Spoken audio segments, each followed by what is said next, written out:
नमस्कार दोस्तों, स्वागत है आपका हमारे YouTube चैनल पर। इलाहाबाद हाई कोर्ट एग्ज़ाम के लिए हम लोग एक्सपेक्टेड क्वेश्चन देखेंगे जो कि आपके एग्ज़ाम के लिए इम्पोर्टेंट हैं। वीडियो स्टार्ट करने से पहले आप लोगों से एक बात कहूँगा, जो लोग नए हैं तो प्लीज़ चैनल को ज़रूर सब्सक्राइब कर लें। चलिए स्टार्ट करते हैं। तो गाइस देखिए, पहला क्वेश्चन है, भारत के संविधान में मूलभूत कर्तव्यों को कौन से संशोधन के द्वारा जोड़ा गया था? तो इस क्वेश्चन का राइट आंसर बनेगा ऑप्शन डी, 44वें संविधान संशोधन के अंतर्गत। अगला, ऑपरेशन फ्लड का संबंध जो है वो किससे है?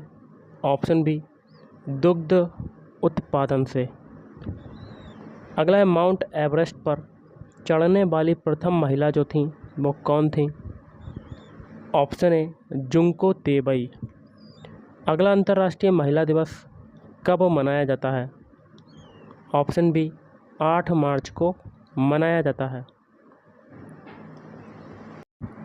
अगला है, निम्न में से किसे एशिया का नोबेल पुरस्कार कहा जाता है? ऑप्शन बी, रेमन मैग्सेसे पुरस्कार। अगला, आवृत्ति को किस में मापा जाता है? तो ऑप्शन ए आपका राइट आंसर, हर्ट्ज में मापा जाता है। अगला है, वायुमंडलीय दाब मापने के लिए निम्न में से किस यंत्र का उपयोग किया जाता है? ऑप्शन बी आपका राइट आंसर, बैरोमीटर का।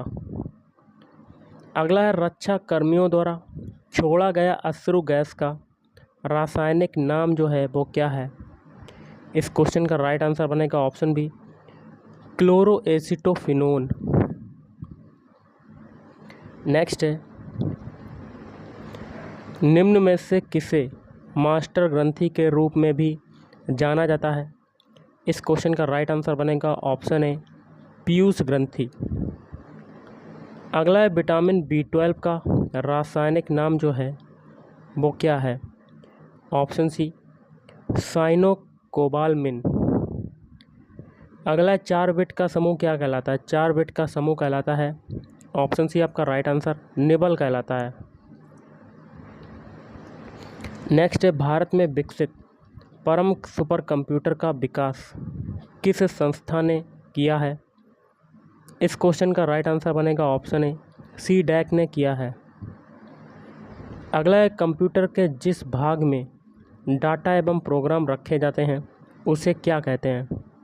उसे कहते हैं ऑप्शन डी, मेमोरी।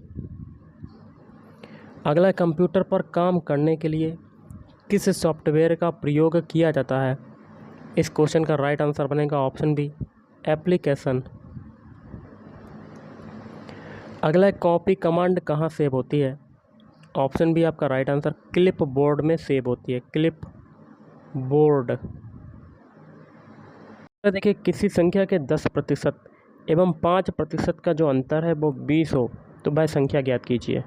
देखिए, मान लेते हैं संख्या आपकी x है, तो x का 10% मतलब 10/100 और माइनस 5% मतलब x का 5% मतलब 5/100 का अंतर जो है, मतलब बीच में माइनस लगा देंगे, कितना है? 20 के बराबर। तो हमें संख्या बतानी, मतलब x की वैल्यू बतानी है। तो 0 से देखिए, स्टार्टिंग में 0 1 कटा, 5 से ये 100 कटेगा तो 20 आ जाएगा, 5 दूनी 10 और 0, तो ये आ जाएगा x/10 माइनस x/20 बराबर आ जाएगा 20। यहाँ पर आपका एलसीएम कितना हो जाएगा? 20 हो जाएगा। तो 10 दूनी 20, तो ये 2x हो जाएगा, ये x हो जाएगा, बराबर 20 आ जाएगा। अब 20 का 20 में मल्टीप्लाई करेंगे, ऊपर देखिए 2x से x जाएगा, तो x बराबर आपका कितना आ जाएगा? 400। कितना आ जाएगा गाइस? 400 आ जाएगा आपका। तो option A is right answer. अगला है, किसी 2 अंकों वाली संख्या में 15 घटा दिया जाता है। मान लेते 2 अंकों वाली संख्या x है, इसमें से आपको क्या घटाना है? 15। इसमें से 15 घटा दिया जाता है तो जो संख्या है वो 2/3 हो जाती है। 2/3 मतलब 2x/3 हो जाती है। तो उसके अंकों का योग बताना है। तो सबसे पहले x की वैल्यू निकालते हैं। तो यहाँ से x माइनस 2x/3 आ जाएगा, और उधर जाएगा माइनस का 15 प्लस का 15 हो जाएगा। एलसीएम कितना होगा? 3, तो 3x माइनस 2x बराबर 15। अब देखिए, 3x से 2x जाएगा तो x बराबर क्या हो जाएगा? 15 का 3 में मल्टीप्लाई करेंगे तो 45। इनका योग बताना है। उनके अंकों का योग बताना है, तो 4 + 5 कर देंगे तो अंकों का योग आ जाएगा। तो 4 + 5 कितना हो गया? 9। तो option A is right answer. अगला, किसी आयताकार खेत का क्षेत्रफल क्या होगा? देखिए, क्षेत्रफल जो होता है वो होता है लंबाई गुणे चौड़ाई होता है। ओके, तो यदि कण की लंबाई, तो एक आयत है, इसका एक विकर्ण मान लेते हैं ये, जिसकी लंबाई कितनी है? आयत की चौड़ाई की 5 मीटर तथा 3 मीटर है, मतलब कण की लंबाई जो है वो कितनी है? 5, और जो चौड़ाई है वो कितनी है? चौड़ाई जो हो जाएगी वो हो जाएगी आपकी 3 मीटर आपकी दी हुई है। तो अगर हम लोग लंबाई निकाल लें तो आसानी से आयत का क्षेत्रफल निकाल सकते हैं। तो ये त्रिभुज हम लोग मान लेते हैं ABC। इसमें हम लोग पाइथागोरस प्रमेय लगा देंगे। तो यहाँ पर कर्ण स्क्वायर मतलब 5 का स्क्वायर बराबर किसके हो जाएगा? आधार का स्क्वायर मतलब 3 स्क्वायर प्लस लंब स्क्वायर, लंब को हम लोग x मान लेते हैं तो x स्क्वायर आ जाएगा। तो ये 25 बराबर 9 + x स्क्वायर। तो यहाँ से पक्षांतर करेंगे, 25 - 9 बराबर x स्क्वायर। तो यहाँ से x बराबर √ में 16 आ जाएगा, और बाहर निकालेंगे तो 4 आ जाएगा। x की वैल्यू 4 आ गई, लंबाई आपकी कितनी हो गई? 4। अब यहाँ पर आयत का क्षेत्रफल निकाल सकते हैं। आयत का क्षेत्रफल क्या होता है? लंबाई गुणे चौड़ाई। लंबाई हम लोगों ने निकाल ली है, कितनी है? 4। चौड़ाई हमें दी हुई है, कितनी है? 3। तो 4 × 3 कितना हो जाएगा? 12 वर्ग मीटर। 12 आपका राइट आंसर। तो option B is right answer. Next question आपका है, कविता किसी काम को 5 दिन में कर सकती है। कविता को मानते हैं कि किसी काम को कितने दिनों में कर रही? 5 दिनों में। जबकि सरिता और कविता उसी काम को 3 दिन में करती है, मतलब सरिता प्लस कविता। सरिता को S मान लेते हैं और कविता को K। 3 दिनों में कर सकती है, तो सरिता उस काम को कितने दिनों में पूरा करेगी? तो देखिए, इन दोनों का एलसीएम लेंगे हम लोग, तो कितना हो जाएगा? 5 और 3 का एलसीएम कितना होता है? 15। तो कविता का एक दिन का काम कितना हो जाएगा? तो 15 में 5 का डिवाइड करेंगे तो 3 आ जाएगा, 5 × 15। और सरिता प्लस कविता का एक दिन का कार्य कितना होगा? 15 में 3 का डिवाइड करेंगे तो 5 आ जाएगा। ओके, और ऊपर कितना है? 3। तो देखिए, सरिता प्लस कविता का एक दिन का कार्य कितना आ रहा है? 5 आ रहा है। तो और कविता का एक दिन का कार्य ऊपर कितना है? 3। तो यहाँ पर 3 रख देते हैं, कविता का कार्य एक दिन का रख देते हैं 3, = आपका 5 आएगा। तो सरिता का एक दिन का काम कितना आ जाएगा? 5 - 3, तो कितना आ जाएगा? 2। एक दिन का कार्य है, अब वो कितने दिनों में काम करेगी? तो टोटल काम में 15 में 2 का डिवाइड कर देंगे तो आपका आंसर आ जाएगा 2 × 7 = 14, मतलब 7 सही 1/2 दिन आपका राइट आंसर। तो option C is right answer. अगला है, रमेश किसी वस्तु को कितने में बेचे कि उसे 20% का लाभ हो, और यदि उसका क्रय मूल्य है 1250 रुपये। क्रय मूल्य हमेशा आपका 100% होता है, तो 100% की वैल्यू कितनी आपकी है? 1250। और क्रय मूल्य में अगर प्रॉफिट को जोड़ दें, लॉस को घटा दें, वो विक्रय मूल्य बन जाता है, मतलब सेलिंग प्राइस। तो 20% का लाभ हो रहा है, मतलब 120% की वैल्यू हमें बतानी है। कितने रुपए में वस्तु बेचेगा, वस्तु को कितने में बेचेगा? तो x मान लेते हैं, x में बेचेगा, तो x की वैल्यू यहाँ से निकालेंगे, तो यहाँ से क्रॉस मल्टीप्लाई कर लेंगे। तो यहाँ से जब देखिए 100 बराबर है 1250, तो 120 बराबर किसके हो जाएगा? 1250/100 × 120। ओके, देखिए 2 जीरो से 2 जीरो 100 के कट जाएंगे, तो 120 की वैल्यू कितनी आ रही है? 125 × 12। 125 में 12 का मल्टीप्लाई करेंगे तो आपका आंसर आ जाएगा। तो कर लेते हैं, रुकिए अभी। 125 में 12 का मल्टीप्लाई, 125 में 12 का मल्टीप्लाई। देखिए 2 पंजे 10 की 0, हाथ लगा 1, 2 दूनी 4, 1 5, 2 एकम 2, फिर क्रॉस लगाया 1 5 5, 1 दूना 2, 1 एकम 1, तो 0 आ गया नीचे। 5 5 10 की 0, हाथ लगा 1, 2 1 4, 2 2 4 1 5, तो 1500 रुपये आपका आ रहा है यहाँ पर, 1500 रुपये। 120 की वैल्यू कितनी आ गई? 1500 रुपये।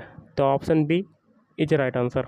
अगला है, मोहन और सोहन की औसत आयु जो है वो 25 वर्ष है, तथा मोहन की आयु सोहन की आयु की 4 गुनी है।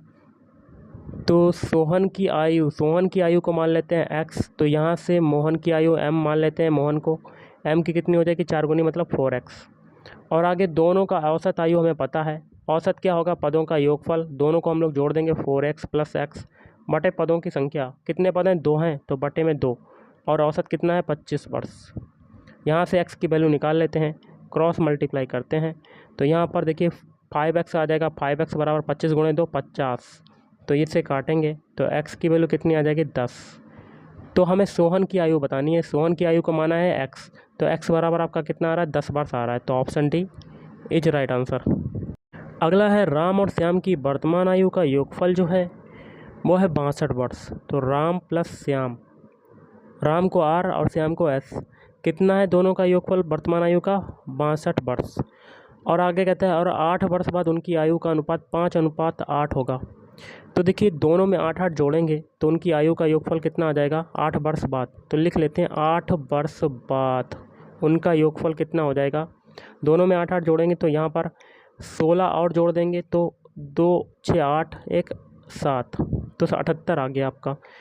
और उनकी 8 वर्ष बाद उनकी आयु का जो अनुपात है 5:8 होगा। मतलब देखिए 5 + 8 मतलब 5 रेशियो + 8 रेशियो, मतलब यहाँ पर टोटल 13 रेशियो की वैल्यू कितनी है 78 8 वर्ष बाद। तो इसे काटेंगे तो 1 रेशियो की वैल्यू कितनी आ जाएगी 6। तो 5 रेशियो की वैल्यू कितनी हो जाएगी 5 गुणे 6 कर देंगे, और 8 रेशियो की वैल्यू कितनी हो जाएगी 8 गुणे 6 कर देंगे, तो 5 छक्का 30 और 8 छंग 48। तो ये 8 वर्ष बाद उनकी आयु आ रही है। तो 8 वर्ष पहले कितनी होगी, मतलब 8 वर्ष पहले जाएंगे तो वर्तमान आ जाएगा, तो दोनों में से 8 घटा देंगे, तो ये आ जाएगा 22 और ये आ जाएगा 40। तो किसकी आयु पूछ रहा है श्याम की आयु पूछ रहा है। तो देखिएगा इस श्याम की आयु का जो रेशियो था 8 था। ओके, तो बाद वाली बतानी है, तो बाद वाली देखिए कितनी आ रही 40, तो 40 वर्ष आपका राइट आंसर। ओके, तो option C is right answer. अगला है कोई रेलगाड़ी 72 किलोमीटर प्रति घंटा की चाल से चल रही है और 100 मीटर लंबे प्लेटफॉर्म को 10 सेकंड में पार करती है। तो एक प्लेटफॉर्म है जो कि है आपका 100 मीटर लंबा, और कोई एक रेलगाड़ी आ रही है गाइस, रेलगाड़ी जिसकी लंबाई को हम लोग मान लेते हैं x, और उसकी चाल जो है वो कितनी है 72 किलोमीटर प्रति घंटा, चूँकि आंसर आपका मीटर में दिया हुआ है। और आगे कहता है रेलगाड़ी की लंबाई बतानी, तो रेलगाड़ी की लंबाई को x मान लेंगे, तो चाल यहाँ से क्या हो जाएगी 72 गुणे 5/18, तो 18 चौक 72, 4 पंजे 20, तो 20 मीटर प्रति सेकंड चाल हो गई। और टाइम आपका t बराबर आपका कितना है 10 सेकंड। तो रेलगाड़ी की लंबाई बतानी, तो चाल बराबर क्या होता है, चाल आपका है 20 दूरी बटे समय, दूरी कितनी है 100 + x हो जाएगी, तो 100 + x बटे में समय कितना है 10 सेकेंड। 10 का 200 में मल्टीप्लाई करेंगे तो आ जाएगा 200 बराबर 100 + x, तो यहाँ से x बराबर क्या आ जाएगा 200 - 100, तो कितनी लंबाई निकल आएगी ट्रेन की 100 मीटर आपका आंसर हो जाएगा।